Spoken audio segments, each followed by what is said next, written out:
Ujian akhir daripada Ayub sesungguhnya ada di sini. Mengikuti kisah penderitaan Ayub, maka kita akan dibawa untuk melihat ada emosi dan pemikiran-pemikiran yang seakan-akan mencoba untuk menjawab dan memecahkan suatu misteri penderitaan yang terjadi pada Ayub.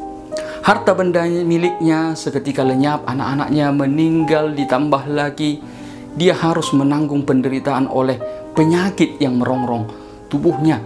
Sahabat-sahabat Ayub datang untuk memberi penghiburan dan memberi tanggapan atas apa yang terjadi pada Ayub. Mengapa penderitaan ini terjadi pada Ayub? Sahabat-sahabat Ayub mencoba untuk menghibur dan menerangkan tentang keadilan Tuhan yang mereka ketahui dengan menerangkan bahwa Tuhan itu adil. Ketika seseorang berbuat baik, maka kebaikan Tuhan pun akan terjadi dalam hidup seseorang. Tetapi juga sebaliknya, ketika seseorang itu hidup di dalam kejahatan, maka penderitaan itu pun akan menghampirinya. Artinya, penderitaan Ayub itu adalah karena dosanya.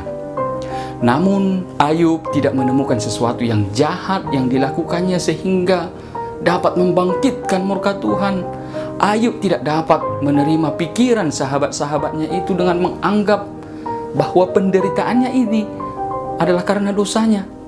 Justru sebaliknya, Ayub berpendapat, mengapa orang yang tidak bersalah, yang tidak berdosa itu mendapatkan penderitaan? Bukankah ini artinya bahwa Tuhan itu tidak adil? Melalui kisah penderitaan Ayub ini, Tuhan mau tunjukkan bahwa jalan dan pekerjaan Tuhan itu memang tidak terselami oleh manusia. Jalan-jalan Tuhan itu tidak semudah ucapan iblis yang menganggap bahwa Ayub itu menjadi orang benar hanyalah karena diberkati. Bukan juga seperti pikiran sahabat-sahabat Ayub yang berkata bahwa keadilan Tuhan itu nyata. Ketika kita baik, maka Tuhan akan mendatangkan kebaikan, dan sebaliknya, jika kita jahat, maka penderitaan pun akan datang. Tetapi juga Tuhan tidaklah semudah pikiran Ayub yang hampir saja menganggap bahwa Tuhan itu tidak adil. Maka bagaimanapun kehebatan manusia untuk berusaha untuk menjawab berbagai persoalan yang terjadi dalam hidupnya, kita manusia akan selalu mempunyai keterbatasan. Tidak semua hal dapat kita jawab hanya mengandalkan nalar dan logika berpikir kita saja. Kita harus mau tunduk dan merendahkan diri ke hadapan kemahakuasaan Tuhan. Jalan-jalan Tuhan tidaklah semudah cara berpikir kita. Tuhan juga tidak serumit yang kita pikirkan. Namun Tuhan mau supaya kita mengambil langkah yang tepat, sebagaimana yang dilakukan oleh Ayub. Sekalipun penderitaan itu sudah begitu beratnya, namun Ayub selalu mencari dan dia berdoa kepada Tuhan. Dan di dalam penderitaannya itu selalu terselip doa-doa yang tiada hentinya. Walaupun Ayub tidak menemukan jawaban tentang semua penderitaan yang terjadi padanya, tetapi Ayub akhirnya menerima semua jawaban dari doa-doanya kepada Tuhan. Maka kita diingatkan ketika masalah dan pergumulan berat datang, jangan sampai kita terjebak di dalam lingkaran setan yang tidak ada ujungnya. Penyesalan, bertanya-tanya mengapa terjadi, bukanlah solusi. Justru ini akan memperburuk keadaan kita. Namun kita mau belajar dari kisah Ayub ini supaya kita mencari Tuhan. Firman Tuhan berkata, serahkanlah segala kekhawatiranmu kepadanya, sebab Ia yang memelihara kamu. Maka penderitaan Ayub diakhiri dengan happy ending. Tuhan memulihkan keadaan Ayub dan memberikan 2 kali lipat dari apa yang telah hilang dahulu. Tuhan membenarkan Ayub bukan karena kebenaran pikirannya tentang Tuhan, tetapi adalah karena kerendahan hatinya datang kepada Tuhan, memohon pengampunan Tuhan karena dia sudah begitu tergesa-gesa untuk menilai Tuhan.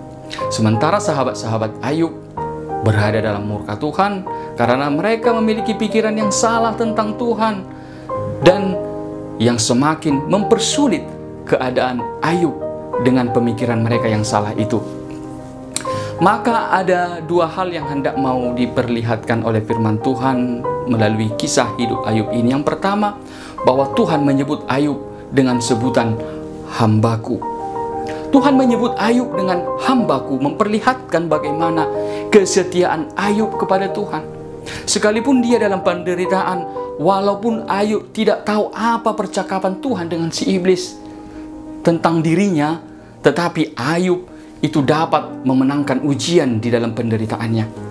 Ayub juga telah berhasil mengalahkan si iblis melalui kesetiaannya kepada Tuhan di dalam penderitaannya itu. Tuhan menghargai kesetiaan Ayub di dalam pergumulannya, yaitu dengan menyikapi penderitaannya sebagai pergumulan di dalam iman, dan dia memenangkannya. Ayub menang atas penderitaannya bukan karena dapat menemukan jawaban mengapa penderitaan itu terjadi padanya, tetapi justru Ayub memenangkan penderitaannya adalah karena dia mau datang merendahkan diri di hadapan Tuhan. Mempertanyakan penyebab penderitaan bukanlah solusi yang tepat, tetapi dia menang adalah karena mengambil sikap yang benar, yaitu mau merendahkan diri kepada Tuhan di dalam doa. Sikap yang diambil Ayub ini mengajarkan kita suatu teladan yang berharga. Seperti apapun penderitaan, tetaplah setia kepada Tuhan. Tidak terpancing untuk bertindak di luar kemahakuasaan Tuhan. Dan melalui penyebutan hambaku kepada Ayub ini mengingatkan kita dengan apa yang dikatakan oleh Tuhan Yesus. Tuhan Yesus berkata, "Baik sekali perbuatanmu itu, hai hambaku yang baik dan setia. Engkau telah setia di dalam perkara kecil, aku akan memberikan kepadamu tanggung jawab dalam perkara yang besar. Masuklah dan turutlah dalam kebahagiaan Tuhanmu." Dan yang kedua adalah Tuhan memulihkan keadaan Ayub setelah ia meminta doa untuk sahabat-sahabatnya. Jika kita mengikuti kisah Ayub ini, kita akan dapat melihat perkataan Ayub yang mengatakan, "Penghibur sialan kamu semua," kepada sahabat-sahabatnya. Niat sahabat-sahabatnya mungkin baik untuk menguatkan Ayub, namun penghiburan yang mereka lakukan justru adalah penghakiman. Ayub yang sudah menderita harus ditambah lagi dengan pahitnya kata-kata penghakiman dari sahabatnya itu. Dan kita ketahui bahwa Ayub semakin merasakan sakitnya penderitaan itu justru adalah setelah dikunjungi oleh sahabat-sahabatnya. Niat ketiga sahabat Ayub itu mungkin baik, yaitu untuk menghibur. Namun cara mereka memberikan penghiburan telah membuat Ayub semakin susah di dalam penderitaannya. Maka Tuhan murka kepada sahabat-sahabat Ayub, dan Tuhan hanya akan meluputkan mereka dari murkanya jika mereka mau membawa persembahan dan doa melalui Ayub.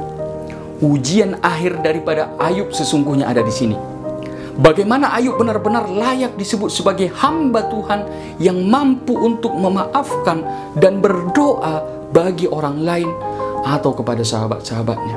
Dan Ayub dapat melalui ujian akhir sehingga Tuhan memulihkannya. Di sini kita mau belajar bagaimana indahnya persekutuan di dalam Tuhan. Diperlihatkan kepada kita bahwa di balik murka Tuhan tersedia pengampunan.